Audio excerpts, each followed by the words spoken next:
एक 5-6 मिनिटं उशीर झाला त्याबद्दल दिलगिरी स्फूर्त व्यक्त करतो. आजच्या या 2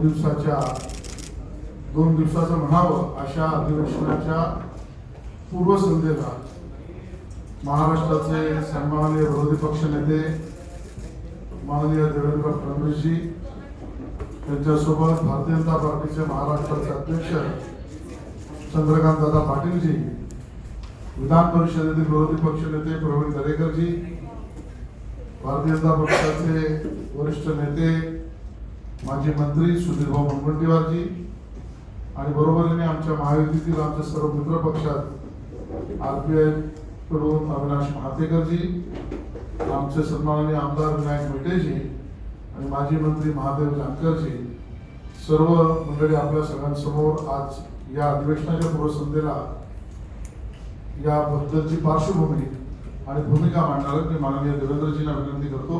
बरोबरीने आमचे आमदार संभाजी पाटीलजी, आमचे आमदार सर्व उपस्थित सर्व आमदार आणि बंधू भगिनींना विनंती करेन पत्रकारांना की आपण पत्रकार परिषदेला सुरुवात करू. धन्यवाद आशिषजी. राज्य विधिमंडळाचं अधिवेशन उद्यापासून सुरू होत आहे आणि परवा संपत आहे. खरं म्हणजे एका दिवसाचं हे अधिवेशन आहे, कारण उद्या केवळ शोक प्रस्ताव होणार आहे, त्यामुळे दुसरी कुठली चर्चा उद्या होणार नाही आणि परवा 5-6 तासात पुरवणी मागण्या आटपून टाकायच्या अशा प्रकारचे अधिवेशन होणार आहे. आणि याही 5-6 तासामध्ये चर्चा होईल की नाही हे आज सांगता येत नाही, कारण मागच्या वेळेस आपण बघितलं अशाच प्रकारचं एक दिवसाचं अधिवेशन केल्यानंतर चर्चेचा अर्धा वेळ हा सत्तारूढ पक्षाच्या गोंधळात वाया गेलेला देखील आपल्याला पाहायला मिळाला. आणि केवळ 3 तासाचं अधिवेशन हे मागच्या वेळेस झालं. याही वेळेसचं अधिवेशन आता तरी 6-7 तासाच्या वर, कारण 6 वाजताचं गिलोटीन दाखवलं आहे, याचा अर्थ 11 ते 6 जर लीड झालं तर 7 तासाचं अधिवेशन हे केवळ या ठिकाणी होत आहे. खरं तर आमची मागणी होती की अधिवेशन नागपूरला झालं पाहिजे. कोरोनाच्या संदर्भातल्या अडचणी होत्या, मग आम्ही मागणी केली की ठीक आहे, आता अधिवेशन मुंबईत घ्या आणि मार्चचं अधिवेशन हे नागपूरला झालं पाहिजे अशा प्रकारची घोषणा करा. पण ती काही घोषणा सरकारने केली नाही. हे अधिवेशन देखील किमान 2 आठवड्याचं झालं पाहिजे अशा प्रकारची आमची मागणी होती. मात्र राज्य सरकारने त्याही संदर्भात नकार दिला. एकूणच चर्चेपासून पळून जाण्याची कृती राज्य सरकारची दिसते. कुठल्याही प्रकारची चर्चा होऊ नये. आपल्या गैरकारभारावर, जनतेच्या प्रश्नांवर, जनतेच्या दुःखांवर कुठल्याही प्रकारची चर्चा होऊ नये अशा प्रकारे चर्चेपासून पळ काढणारं सरकार म्हणून या सरकारकडे आज पाहिलं जात आहे. आणि इतिहास देखील अशाच प्रकारची नोंद या सरकारची निश्चितपणे घेईल. आज खरं तर आम्हाला माननीय मुख्यमंत्र्यांनी चहा पानाकरता बोलवलं होतं, पण आम्ही एकमताने हा निर्णय केला की या सरकारच्या चहा पानाला आम्ही जाऊ शकत नाही. आम्ही त्याच्यावर बहिष्कार टाकलेला आहे, कारण जे सरकार कुठलाही प्रतिसाद कुठल्याही घटकाला देत नाही अशा सरकारचं चहापान घेऊन कुठलाही फायदा नाही. आणि म्हणून आम्ही चहापानावर बहिष्कार टाकलेला. खरं तर आज राज्यातला शेतकरी प्रचंड मोठ्या संकटात आहे. कोकणापासून सुरुवात झाली आणि हळूहळू महाराष्ट्राच्या सगळ्या भागात कुठे चक्रीवादळ, कुठे अतिवृष्टी, कुठे गारपीट अशा प्रकारे पूर्णपणे शेतकरी उद्ध्वस्त झाला. काही ठिकाणी तिबार पेरणीनंतर आलेला पीक देखील उद्ध्वस्त झालाय. कापूस आणि सोयाबीन, बोंडअळी आणि खोडकिडीने उद्ध्वस्त झाल्या. तूर देखील आता जवळजवळ त्या ठिकाणी पूर्णपणे खराब झाली आहे आणि वेगवेगळे जी पिकं आहेत या सगळ्या पिकांची अवस्था अशी आहे की अतिवृष्टीनंतर जे काही बदल घडले आहेत त्यातलं कीड वाढली आहे आणि त्यातलं मोठ्या प्रमाणात शेतकऱ्यांचं नुकसान झालंय आणि विशेषतः अनेक ठिकाणी तर पावसाचे पंचनामे झाले पण त्याच्यानंतर जे पीक रोगराईने गेलं त्याचे पंचनामे देखील झालेले नाही आणि विशेषतः विदर्भातल्या तर काही भागांमध्ये पूर्ण पीक गेल्यानंतर सरासरी पेक्षा कमी पाऊस आहे असं सांगून त्या ठिकाणी कुठली मदत करण्यात आली नाही. विशेषतः 25,000 आणि 50,000 रुपये देऊ अशी घोषणा करणाऱ्या सरकारने शेतकऱ्याच्या तोंडाला पानं पुसण्याचं काम केलं आणि कुठलीही भरघोस मदत ठोस मदत शेतकऱ्यांना मिळाली नाही आणि काही ठिकाणी तर कवडीची मदत ही शेतकऱ्यांना मिळालेली नाही. शेतकऱ्यांची दिवाळी देखील अंधारात गेलेली आहे.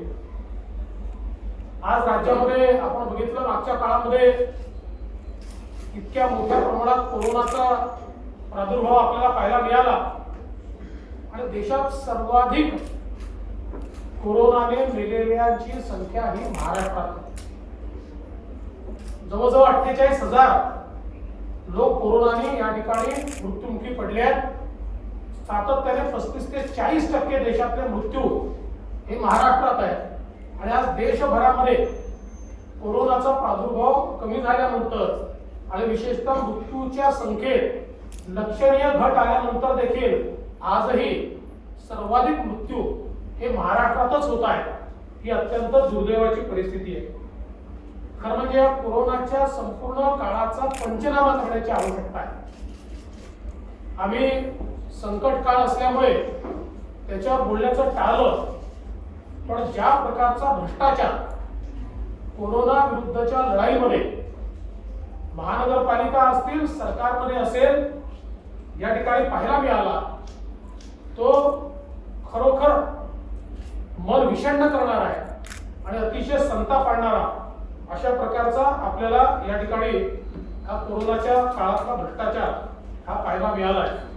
आणि म्हणून खरं तर आता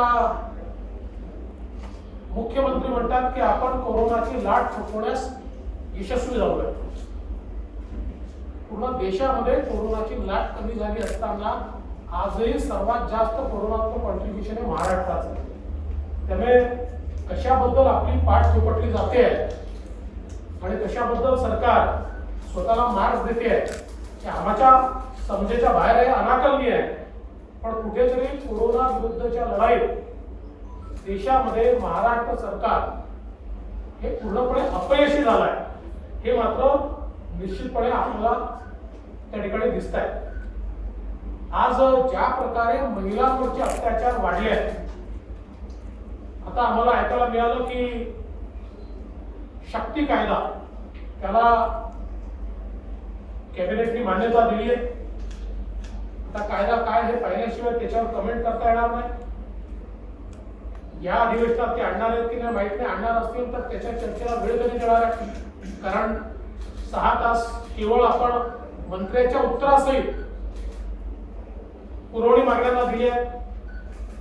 त्यामुळे या कायद्यावर चर्चा कशी होणार आहे आमची तर मागणी असेल की याच्यावर सविस्तर चर्चा झाली पाहिजे. एक महत्वाचा कायदा आहे आणि त्यामुळे त्याची एकतर सरकारने सविस्तर चर्चा करावी किंवा त्या संदर्भातली आवश्यक ती जॉईंट सिलेक्ट कमिटी तयार करून आणि त्याच्या माध्यमातून कमिटीला लगातार बैठका घ्यायला लावाव्यात आणि त्यातून त्याचा रिपोर्ट घ्यावा. पण किमान चर्चा तरी योग्य प्रकारची या बिलावर झाली पाहिजे आणि एक इफेक्टिव्ह कायदा हा तयार झाला पाहिजे. कारण आपण सगळ्यांनी बघितलं गेल्या काळामध्ये महिलांवरचे अत्याचार विनयभंग बलात्कार इतक्या मोठ्या प्रमाणात वाढले आणि विशेषतः कोविड सेंटरमध्ये पोलिसांच्या उपस्थितीत अनेक ठिकाणी अशा प्रकारचे बलात्कार झाले किंवा विनयभंग झाले हे देखील आपण बघितलंय. कायदा आणि सुव्यवस्थेची परिस्थिती ही अत्यंत गंभीर आहे आणि त्यामुळे याही संदर्भात आम्हाला अनेक विषय मांडायचे आहेत. आता या कमी वेळामध्ये किती विषय मांडता येतील या संदर्भात खरं म्हणजे आमच्या समोरही शंका आहे. आज विशेषतः महाराष्ट्राची सामाजिक घडी जी आहे ही कुठेतरी विस्कटते. एकीकडे मराठा समाजाच्या आरक्षणाचा प्रश्न या सरकारच्या एकूणच भूमिकेमुळे सर्वोच्च न्यायालयामध्ये स्थगित होऊन आता मराठा समाजाला आरक्षणातून वंचित ठेवण्याचं काम हे या सरकारच्या माध्यमातून झालंय. आणि कुठल्याही प्रकारे मराठा आरक्षणाच्या संदर्भात ठोस भूमिका या सरकारने घेतली नाही आणि म्हणूनच आज ही परिस्थिती आहे की सर्वोच्च न्यायालयाची स्थगिती या कायद्याला मिळाली. खर तर देशामध्ये तमिळनाडू आणि महाराष्ट्र हे दोनच राज्य असे आहेत की ज्यांचे आरक्षणाचे कायदे उच्च न्यायालयाने वैध ठरवले. बाकी सगळे अवैध ठरवले, उच्च न्यायालयानेच अवैध ठरवले. पण तमिळनाडूच्या कायद्याला सर्वोच्च न्यायालयाने घटनापीठाकडे पाठवताना त्याच्यावर स्थगिती दिली नाही. म्हटलं मराठा आरक्षणाच्या कायद्याला घटनापीठाकडे पाठवताना त्यांना स्थगिती मिळाली ही अतिशय आमच्याकरता दुर्दैवाची बाब आहे. आणि यातनं अनेक प्रश्न हे निर्माण झाले आहेत आणि या निर्माण झालेल्या प्रश्नाच्या संदर्भात सरकारचं गांभीर्य कुठेही आम्हाला दिसत नाही. सरकारमध्ये एक वाक्यताही दिसत नाही. हे होत असताना सरकारमध्ये सरकारचे मंत्री आणि सरकारमधलेच प्रतिनिधी हे ओबीसी आरक्षणाच्या संदर्भात देखील प्रश्नचिन्ह निर्माण करत आहेत. आणि मला तर आश्चर्य वाटतं की सरकारमधले मंत्री हे मोर्चे काढतात. खरं म्हणजे या मंत्र्यांनी स्वतः कॅबिनेटमध्ये जाऊन अतिशय स्पष्ट भूमिका घेतली पाहिजे आणि कॅबिनेटचा ठराव करून घेतला पाहिजे. मंत्र्यांना मोर्चे काढण्याचा अधिकार नसतो. त्यांनी ते सरकार आहे, त्यांचा फोरम कॅबिनेट आहे. त्यांनी कॅबिनेटमध्ये जाऊन निसंदिग्ध ठराव करून घेतला पाहिजे आणि ओबीसी समाजाच्या मनामध्ये आज जे भयाचं वातावरण तयार झालंय ते पूर्णपणे दूर करून ओबीसी आरक्षणाला कुठलाही धक्का लागणार नाही अशा प्रकारचं निसंदिग्ध मंत्रिमंडळाच्या माध्यमातून या मंत्र्यांनी समोर आणलं पाहिजे. पण आज दुर्दैवाने तसं होताना दिसत नाही. सरकारमधलेच काही लोक हे पत्र देऊन वेगळी भूमिका घेतात, काही मंत्री मोर्चे काढून वेगळी भूमिका घेतात आणि सरकारची आणि सरकारमधल्या पक्षांची नेमकी भूमिका काय आहे याबद्दल मात्र शंका आहे. आणि यातून महाराष्ट्रातली सामाजिक घडी जी आहे ती कुठेतरी विस्कटते आहे. आणि म्हणून आमचा आग्रह असेल की या संदर्भात स्पष्ट भूमिका, ही जी काही भूमिका चालली आहे बोटची भी नाही किंवा तू मार मी रडतो मग मी मारतो तू रड, ही भूमिका नाही. निसंदिग्ध भूमिका मराठा आरक्षणाच्या संदर्भात आणि निसंदिग्ध भूमिका ओबीसी आरक्षणाच्या संदर्भात या सरकारच्या माध्यमातून आली पाहिजे अशा प्रकारची आमची मागणी आहे. विद्युत देयकांच्या संदर्भात आपल्याला कल्पना आहे की ज्या प्रकारे घुमजाव या सरकारने केलाय, आमचे कोल्हापूरचे अध्यक्ष समरजितराजे गाडगे यांनी काल एक ट्विट केलं आणि त्यात त्यांनी दाखवलं की जे घर कोल्हापूरच्या पुरात वाहून गेलं त्यालाही 2,500 रुपयाचं बिल, म्हणजे घरच अस्तित्वात नाहीये आणि त्यालाही बिल कसं देण्यात आलेलं आहे हे देखील त्यांनी दाखवलं. अशी अनेक उदाहरणं आहेत. आणि मोठ्या प्रमाणात या संदर्भात सरकारने जे घुमजाव केलाय याही संदर्भात आम्ही सरकारला निश्चितपणे जाब विचारणार आहोत. मुंबईचा विकास आणि विशेषतः मेट्रोच्या संदर्भात ज्या प्रकारे या सरकारने कारवाई केली आहे, मेट्रोचं कारशेड कांजूरमार्गला नेण्याच्या संदर्भात या सरकारची समिती, संवनिक समिती ज्याच्यामध्ये काही सेक्रेटरीज आहेत आणि फॉरेस्टची लोक आहेत, यांनी निसंदिग्ध अहवाल दिला आहे की कारशेड कांजूरमार्गला नेण्याने सरकारचं नुकसान होईल, मेट्रोचं नुकसान होईल, पर्यावरणाकरता ते योग्य नाहीये आणि मोठा भूदंड आपल्याला भरावा लागेल. आणि म्हणून सर्वोच्च न्यायालयाने परवानगी दिल्याप्रमाणे ते कारशेड हे आरेमध्येच झालं पाहिजे असा अहवाल असताना देखील तो अहवाल पूर्णपणे डावलून कुठल्याही प्रकारची नवीन माहिती न घेता, कुठलाही अहवाल तयार न करता आणि कुठलाही अभ्यास न करता कांजूर मार्गला मेट्रो शिफ्ट करण्याचा जो काही निर्णय घेतलाय, मुंबईकरांना जी मेट्रो 2021 मध्ये मिळाली असती ती आता 2024 पर्यंत मिळू शकत नाही आणि त्याही वेळी तिची फिजिबिलिटी इतकी कमी झाली असेल की एक तिकिटाचा मोठा भूदंड हा मुंबईकरांवर या वाढत्या कॉस्ट एस्कलेशनमुळे आणि जे व्याजाचं दर, कारण 4 वर्षाचं व्याजाचं जे बर्डन आहे याच्यामुळे त्याची फिजिबिलिटी पूर्ण संपणार आहे आणि त्यामुळे मोठा एक भूदंड हा मुंबईकरांवर बसणार आहे. आणि हे सगळं मी म्हणत नाही, हे अतिशय अस्खलितपणे सौनिक कमिटीने आपल्या अहवालात लिहिलेलं आहे.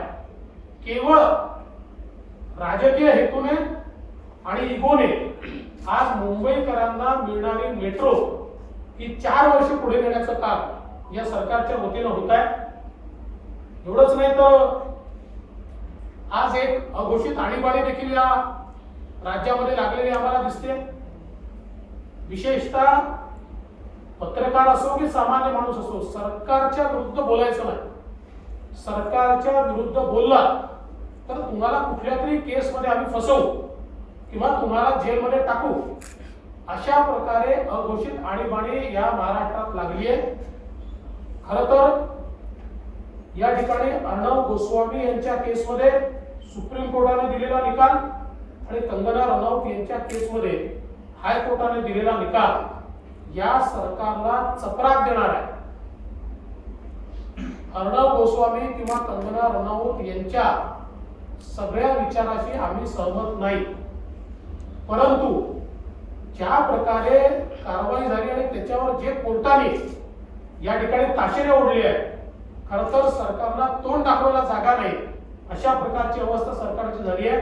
पण त्यातनं सुधारायच्या ऐवजी सत्ता जेव्हा डोक्यात जाते, सत्तेचा अहंकार जेव्हा तयार होतो, त्यावेळेस अहंकाराने कशा प्रकारे सरकार वागतं हे आताचं सरकार या ठिकाणी दाखवून देत आहे. आणि मला विश्वास आहे की अशा अहंकारी सरकार जगाच्या पाठीवर कधीच कुठे चालत नाही. अहंकार असा लोकांना सहनही होत नाही. योग्य ते उत्तर आम्ही त्याला देऊ आणि संघर्ष करायला आम्ही मागे पुढे पाहणार नाही. आम्ही निश्चितपणे जनतेकरता आणि जनतेच्या प्रश्नांवर संघर्ष केल्याशिवाय राहणार नाही. खरं म्हणजे प्रश्नांची यादी माझ्याकडे इतकी मोठी आहे की एवढा वेळ आपल्या पत्रकार परिषदेमध्ये देखील देता येणार नाही. पण सरकार पूर्णपणे अपयशी झालेलं आहे. सरकार अहंकाराने वागत आहे. सरकारचे निर्णय हे एक प्रकारे तुगलकी निर्णय ज्याला आपण म्हणतो अशा प्रकारचे एकांगी निर्णय. आणि म्हणून या सरकारला आम्ही जो काही मौका मिळेल, जो काही वेळ मिळेल त्या वेळेत जाब विचारल्याशिवाय आम्ही राहणार नाही, हा आमचा निर्णय. आणि म्हणूनच अशा सरकारच्या चहापानाला आम्ही जाणार नाही हे आम्ही ठरवलं.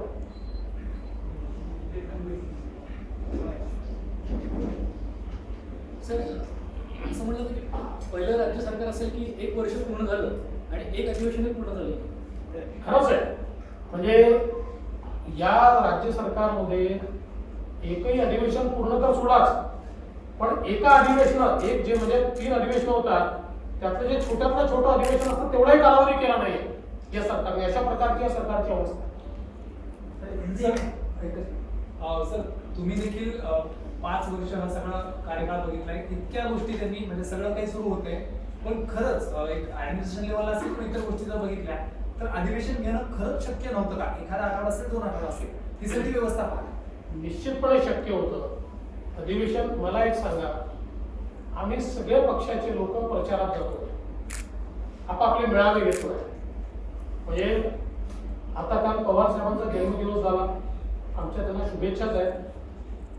लोकांनी उत्साहाने मेळावे केले, त्यांच्या पक्षाने मेळावे केले, तिथे लोक उपस्थित होते. आम्ही आमच्या पक्षाचा आज मेळावा केला किंवा त्याच्या आधी आम्ही मेळावा केला. सगळे पक्ष इथे बसलेले आमचे मित्र पक्ष आहेत, त्यांचे मेळावे चालले आहेत, काँग्रेसचे मेळावे चालले आहेत, एनसीपीचे मेळावे चालले आहेत. मग हे सगळं होऊ शकतं तर अधिवेशन का होऊ शकतं? अधिवेशन घेण्याला काय अडचण?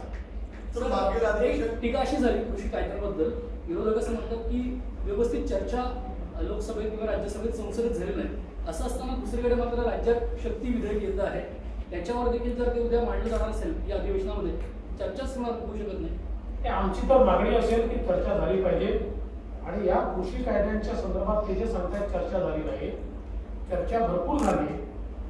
मात्र जेव्हा ते राज्यसभेत गेलं त्यावेळी चर्चा करा असं म्हणत असताना वेळमध्ये येऊन केवळ नारेबाजी. म्हणजे या ठिकाणी चर्चा करायची नाही आणि केवळ नारेबाजी करायची आणि मग सांगायचं चर्चा झाली नाही, योग्य नाहीये. स्टँडिंग कमिटीमध्ये या विषयांवर मी परवाच्या पत्रकार परिषदेत कोणी स्टँडिंग कमिटीत काय भूमिका मांडली हे देखील सांगितलेलं आहे. त्यामुळे भरपूर प्रत्येक पक्षाने आपली भूमिका स्टँडिंग कमिटीत मांडली आहे आणि सुदैवाने किंवा दुर्दैवाने या प्रत्येक पक्षाने कशा प्रकारे शेतकऱ्यावर एपीएमसीत अन्याय होतोय, कशा प्रकारे त्या ठिकाणी लुटलं जात आहे शेतकऱ्यांना, हाच विषय मांडला.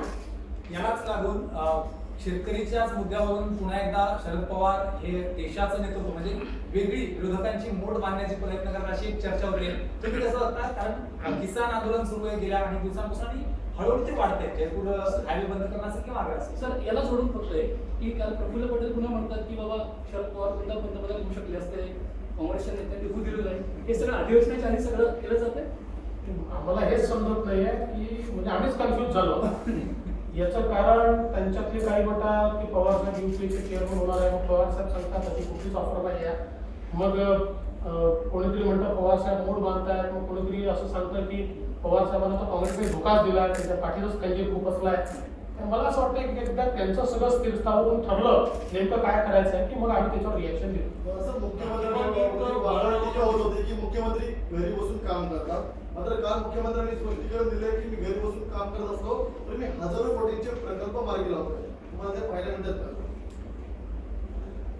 आम्ही त्याची यादी त्यांना नक्की मागू. असे कुठले प्रकल्प त्यांनी मार्गी लावले आहेत अजूनपर्यंत तर आम्हाला ते दिसले नाही. कारण आतापर्यंत माननीय मुख्यमंत्र्यांनी ज्या ज्या ठिकाणी व्हिजिट केली ते सगळे प्रकल्प आमच्या सरकारने सुरू केलेले प्रकल्प, एकही प्रकल्प या सरकारमध्ये सुरू झालेला नाही आहे.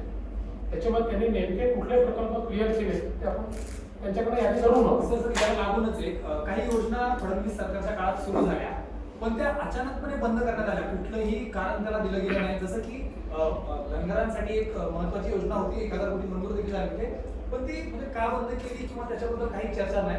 अशा अनेक योजना केवळ राजकीय हेतूपोटी हे झालं असं वाटतं. 100% राजकीय हेतू पुढे झाला. म्हणून अनेक वेळा जेव्हा मी माध्यमांमध्ये न्यूज पाहतो की देवेंद्र फडणवीसांना धक्का, ही योजना बंद केली, त्यावेळी म्हणतो मला कशाचा धक्का, मला थोडी योजनेचा फायदा, धनगर समाजाला धक्का तर धनगर समाजाला दिलाय. शेतकऱ्यांची योजना बंद केली तर मला कशाचा धक्का, तो शेतकऱ्यांना धक्का दिलाय. कारण त्या योजनेत मला तर फायदा नाही आहे, तो शेतकऱ्यांनाच फायदा आहे. जलयुक्त शिवारची योजना जर बंद केली तर प्रत्येक गावाला त्याचं नुकसान आहे, त्याचं मला काय नुकसान आहे. केवळ राजकीय आकसापोटी चालू असलेल्या चांगल्या योजना बंद करण्याचं काम हे सरकार करत आहे.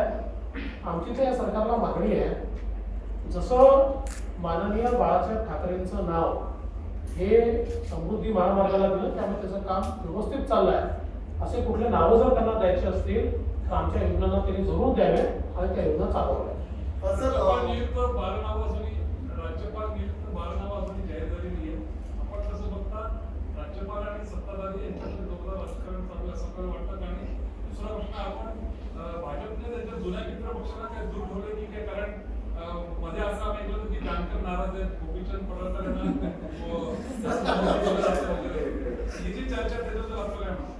पहिल्या प्रश्नाचं उत्तर असं आहे की मी काही राज्यपालांचा प्रवक्ता नाही, त्यामुळे या संदर्भातलं उत्तर राज्यपाल महोदय देऊ शकतील. मला विश्वास आहे की राज्यपाल महोदय हे एक सीझन पॉलिटिशियन राहिलेले आहेत, त्यांना कायदा आणि संविधान कळतं, त्यामुळे त्यानुसार ते योग्य कारवाई करतील. जानकर साहेबांच्या संदर्भात अशा प्रकारच्या बातम्या ज्या दिल्या जातात त्यांनी स्वतः त्या ठिकाणी सांगितलं. असं गोपीचंद पडळकर हे आमच्या पक्षाचे नेते आहेत. जानकर साहेब एका पक्षाचे अध्यक्ष आहेत आणि त्यांनी त्या दिवशी सांगितलं की जवळजवळ 30 राज्यांमध्ये त्यांचा पक्ष आहे. त्याच्यामुळे मला असं वाटतं की आमच्या पक्षातले जे धनगर समाजाचे कार्यकर्ते किंवा आमदार आहेत ते त्यांचं काम करतात. राम शिंदे आमचे होते. याचा अर्थ काही जानकर साहेबांच्या पॅरल कोणी आणून ठेवलाय असा त्याचा अर्थ नाही आहे. आणि जानकर साहेबांनी म्हटले त्यामुळे तुम्ही काळजी करू नका. जानकर असं आहे, आपल्या राज्यात आता परिस्थिती अशी आहे की कामाकरता देखील जर सरकारच्या एखाद्या नेत्याला भेटायला गेलं तर जणू काही आता पक्षप्रवेशच होणार आहे अशा प्रकारच्या बातम्या त्या ठिकाणी येतात. मला कोणीतरी विचारलं तर मी स्पष्टपणे सांगितलं की महादेवराव जानकरांना मी ओळखतो, एखादी गोष्ट पटली नाही तर माझ्याशी भांडण करते, राष्ट्रवादीकडे तर ते जाऊ शकत नाही. सर, तुमच्यावर एक आरोप होतो की ईडीच्या माध्यमातून नोटीस पाठवून तुम्ही ऑपरेशन लोटस सुरू करण्याचा प्रयत्न करताय. प्रताप सरनाईकांनी नोटीस केली आहे, त्या आरोपावर तुमचं म्हणणं काय? मी ईडीचाही प्रवक्ता नाही, नाही, त्यामुळे या संदर्भात ईडीला विचारलं पाहिजे. मात्र ज्या बातम्या बाहेर येत आहेत माध्यमातूनच कळतात, आम्हाला काही ईडी येऊन सांगत नाही, ते अतिशय विषण्ण करणार आहे. म्हणजे आता त्यातलं खरं खोटं मला माहित नाही, पण समजा जर पाकिस्तानी नावाचा काय ते क्रेडिट कार्ड वगैरे असेल समजा, तर हे फार गंभीर आहे. मग यात राजकारण कुठे आलं? त्यामुळे मला असं वाटतं की या संदर्भात नाही, हे तर अतिशय गंभीर आहे. आता या संदर्भात जे काय सत्य काय ते ईडी सांगेल, मी काही ईडीचा प्रवक्ता नाही. शिवसेनेचं असं म्हणणं आहे की आमदार फोडण्यासाठी आणि सरकार पाडण्यासाठी असा दबाव तंत्र वापरलं जाते भाजपकडनं, सीबीआय आणि ईडीचं. असं आहे की भारतीय जनता पक्षाला सरकार पाडण्यात रसच नाही. का पाडायचं आम्ही? जे सरकार स्वतःच्या अंतर्विरोधाने एक दिवस पडणार आहे ते सरकार पाडण्याची आम्ही त्या ठिकाणी प्रयत्न देखील का करावे? मुळात असं आहे की जेव्हा एखाद्या व्यक्तीवर कारवाई होते त्यावेळी अशा प्रकारचे आरोप प्रत्यारोप केले जातात. आता तुम्ही मला सांगा, पोलिसांचा गैरवापर रोज हे सरकार करत आहे. आमच्या कुठल्या व्यक्तीने पोस्ट जरी टाकली तरी देखील त्याला जेलमध्ये टाकलं जातं. म्हणजे बाकी सोशल ऍक्टिव्हिस्ट सोडून आमच्या पक्षाचे कार्यकर्ते यांनी जर एखादी पोस्ट टाकली तरी त्यांना धमकवलं जातं. हा गैरवापर यांचा चाललेला आहे. आणि एवढंच काय तर स्वतः जे विधान परिषदेचे विरोधी पक्ष नेते आहेत यांना देखील दाबण्याचा प्रयत्न. मुंबई बँकेच्या संदर्भात जी इन्क्वायरी क्लोज झाली, बंद झालेली इन्क्वायरी, ती इन्क्वायरी पुन्हा आम्ही सुरू करू, तुम्ही आमच्या विरुद्ध बोलू नका, अशा प्रकारे त्यांना दाबण्याचा प्रयत्न चालू आहे. आम्ही थोडे काय त्याच्यामध्ये घाबरतो, आम्ही तर बोलणारच आहोत. सर, मुंबईमध्ये अजून लोकल सुरू झाले नाहीये, मात्र मुख्यमंत्री ज्या परिसरात राहतात त्या परिसरामधल्या मोठ्या पब मध्ये नाईट लाईफ सुरू झालेली आहे आणि त्यामुळे कोरोना वाढतोय असा आवाज स्वतः मुंबईचे कमिशनरांनी मुख्यमंत्र्यांना दिलेला आहे. याकडे कसं बघा? नाईट लाईफची मागणी केलीच आहे. आम्ही दुर्दैवाने आमच्या सरकारच्या काळात ती मागणी मान्य करू शकलो नाही. आता त्यांचं सरकार आहे म्हणून बहुतेक अशी जी विरोध करून मागणी मान्य झाली दिसते बांद्र्यामध्ये. सर, वर्षभराचा हा सगळा काळ आहे. शेतकरी असतील किंवा अनेक मुद्दे असतील, ताकदीनं विरोधी पक्षाला सरकार पकडण्याचा योग आला नाही, कारण अधिवेशन होत नाही किंवा इतर ठिकाणी देखील संधी येत नाहीये. तुम्हाला असं वाटतंय का की आता ग्राउंडवर एका ताकदीनं सरकारच्या विरोधात केलं पाहिजे? कारण मागच्या वर्षभरात बघितलं तर अशी संधीच येत नाही. कोरोनाची अडचण असेल, आम्ही ते करणारच आहोत. आम्ही थोडंसंच केलं तर मुख्यमंत्र्यांनी पंतप्रधानांकडे तक्रार केली आमची VC मध्ये किंवा हे असे वागतात म्हणून. पण आमचं कामच ते आहे, जोपर्यंत समाजाच्या दुःख आणि वेदना ही आम्हाला पाहायला मिळते तोपर्यंत ती मांडण्याकरता आम्ही रस्त्यावर उतरू, आम्ही आंदोलन करू, आमची तक्रार झाली तरी आम्ही ते निश्चित करू. सर, ओबीसी नेते येऊन तुम्हाला आज भेटले होते, त्यांनी काही मागणी सुद्धा सांगितल्या की अधिवेशनामध्ये तुम्ही म्हटलं पाहिजे, मात्र हे 3 पक्षाचं सरकार असताना ओबीसी नेते आंदोलन करतात. या 3 पक्षांमध्ये सुसंवाद नाही का आणि जाणीवपूर्वक ओबीसी समाजाचा प्रश्न ऐरणीवर आणला जातो का? माझं मत तर असं आहे की या बाबतीत या 3 पक्षांमध्ये अतिशय चांगला संवाद आहे, ठरवून चाललेला आहे. तू एक भूमिका मांड, त्याच्या विरुद्धची भूमिका मी मांडतो आणि मी तिसरा तटस्थ राहतो, अशा प्रकारे ठरवून या ठिकाणी या भूमिका मांडल्या जात आहेत. राजकीय नाट्य केलं जात आहे आणि त्यातनं समाजामध्ये दुफळी तयार केली जाते. सर, कोरोनाच्या काळामध्ये मास्क आणि पीपीई किटच्या किमती 4 पट 10 पट वाढल्याचा आरोप झाला. पत्रही प्रवीण दरेकर यांनी दिलं होतं. त्याच्यामध्ये काही अधिकाऱ्यांची चौकशी सुरू झाली आहे. तुम्हाला वाटतं काय अधिकाऱ्यांसोबत काही लोकप्रतिनिधी आणि राजकीय लोकांची सुद्धा चौकशी व्हावी काय प्रकरणामध्ये? तुम्ही अधिवेशनात मुद्दा मांडला. असं आहे की जे त्याच्यामध्ये असतील ते प्रत्येकाची चौकशी झाली पाहिजे. म्हणजे अगदी समजा जर लोकप्रतिनिधी असतील तर त्यांची झाली पाहिजे, नसतील तर त्यांची करण्याचं कारण नाही आहे. जे जे यांच्यात सामील असतील त्यांची चौकशी झाली पाहिजे. कल राज्य विधानसभा का सत्र शुरू हो रहा है और मात्र 2 दिन का सत्र इस सरकार ने आयोजित किया है. वैसे तो ये सत्र नागपुर में होना चाहिए था, किंतु ये सत्र नागपुर की जगह मुंबई में आयोजित किया गया. हमारी मांग थी कि अगर महाराष्ट्र में अलग अलग पॉलिटिकल पार्टियों के सम्मेलन हो सकते हैं तो फिर सत्र क्यों नहीं हो सकता. कम से कम 2 सप्ताह का सत्र होना चाहिए. किंतु इस सरकार ने उस मांग को ठुकराया. यह सरकार चर्चा से घबराती है, चर्चा से दूर भागती है. इसीलिए हम लोगों ने तय किया है कि जो सरकार किसानों के प्रश्न पर, गरीबों के प्रश्न पर, महिलाओं के प्रश्न पर संवाद नहीं करती, ऐसी सरकार के चाय पान में हम नहीं जाएंगे. हमने चाय पान पर बहिष्कार किया है. इस सरकार ने किसानों के साथ छलावा किया है. महाराष्ट्र के भिन्न भिन्न भागों में इतने बड़े पैमाने पर असमय बारिश होने के बाद या चक्रवात आने के बाद जिस प्रकार से नुकसान हुआ, जो हमारे मुख्यमंत्री और सरकार कहती थी 50,000 रुपया हेक्टेरी देंगे, उन्होंने कुछ जगह तो 1 पैसा भी नहीं दिया. जहां पैसा दिया वहां बहुत थोड़ा पैसा दिया. एक प्रकार से किसानों को केवल निराशा मिली है और इसलिए किसानों में बहुत बड़ा आक्रोश है और किसानों के साथ ये सरकार पूरे तरीके से छलावा कर रही है.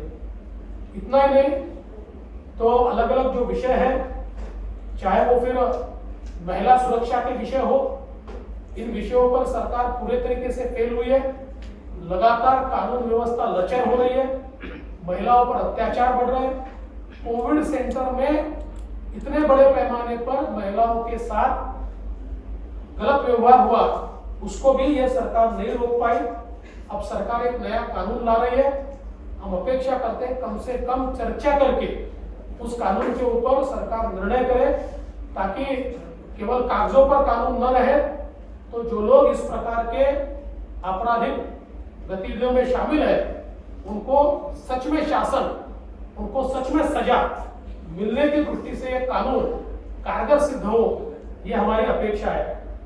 विशेष रूप से मराठा आरक्षण के संदर्भ में इस सरकार की नीति ये पूरे तरीके से ढुलमुल रही है और इस सरकार की नीति के कारण ही मराठा आरक्षण जो हाई कोर्ट से वैध तय हुआ था उसको सुप्रीम कोर्ट से स्टे आया है. और हम ये मानते हैं कि सरकार इसमें पूरे तरीके से असफल रही है. लेकिन इसके साथ साथ अब सरकार के ही विधायकों ने और मंत्रियों ने मिलकर ओबीसी आरक्षण के सामने भी एक प्रश्न चिन्ह निर्माण किया है. और जिस प्रकार से सरकार की गतिविधियां चल रही है, ओबीसी समाज में एक डर है कि हमारा आरक्षण कहीं ना कहीं छीन लिया जा रहा है. उसमें कुछ लोगों को शामिल करने की कोशिश हो रही है, जो मैं मानता हूं बिल्कुल गलत है. और सरकार के मंत्री ये कैबिनेट में बोलने की जगह मोर्चा निकालते हैं. सरकार के मंत्री सरकार के खिलाफ मोर्चा निकालते हैं, लेकिन कैबिनेट में अपना मुंह नहीं खोलते. तो हमको लगता है कि सोची समझी रणनीति के तहत इस सरकार की पार्टियां दोनों तरफ का ढोल बजा रही है और एक समाज व्यवस्था को आहत करने की कोशिश सरकार के माध्यम से हो रही है. और इसलिए हमारा बिल्कुल स्पष्ट रूप से कहना है, चाहे वो मराठा आरक्षण का विषय हो, चाहे ओबीसी के आरक्षण का विषय हो, सरकार की भूमिका स्पष्टता से आनी चाहिए और लोगों के बीच ये जो संभ्रम की अवस्था है उसको सरकार ने समाप्त करना चाहिए. इसके साथ साथ बिजली के बिलों के संदर्भ में जिस प्रकार से इस सरकार ने पलटी मारी है, हमारे सुधीर भाऊ यहाँ है, वो हमेशा एक सरडे की स्टोरी बताते हैं. उस प्रकार की अवस्था, इतने रंग इसके ऊपर इस सरकार ने बदले कि शायद जो सरडा होता है वो भी शर्मा जाए. इस प्रकार की अवस्था इस बिजली के बिलों के बारे में हुई है.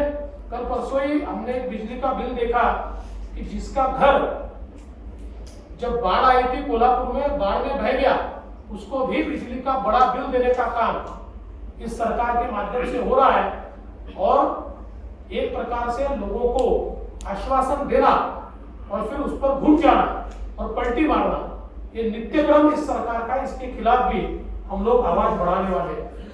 मेट्रो कार शेड के बारे में इस सरकार की कमेटी, सौनिक कमेटी ने रिपोर्ट देकर कांजूर मार्ग में मेट्रो ले जाने से कितना नुकसान होगा और 4 साल कैसे डिले होगा और कितना आर्थिक बोझ सरकार के ऊपर आएगा और कैसे केवल आरे में ही उसको रखा जाना चाहिए, इसका विस्तृत रिपोर्ट इस सरकार की कमेटी ने देने के बाद दूसरी न कोई कमेटी बनाई, न कोई एक्सपर्ट ओपिनियन लिया और सीधे कांजूर मार्ग की जमीन पर हम इसको ले जाएंगे, ये घोषणा जो की, इससे मुंबई करों के साथ एक छलावा हुआ है। जिन मुंबई करों को 2021 में अंडरग्राउंड मेट्रो मिल सकती थी, अब 4 साल उनको वो मेट्रो नहीं मिलेगी और पूरी होगी कि नहीं होगी ये भी पता नहीं।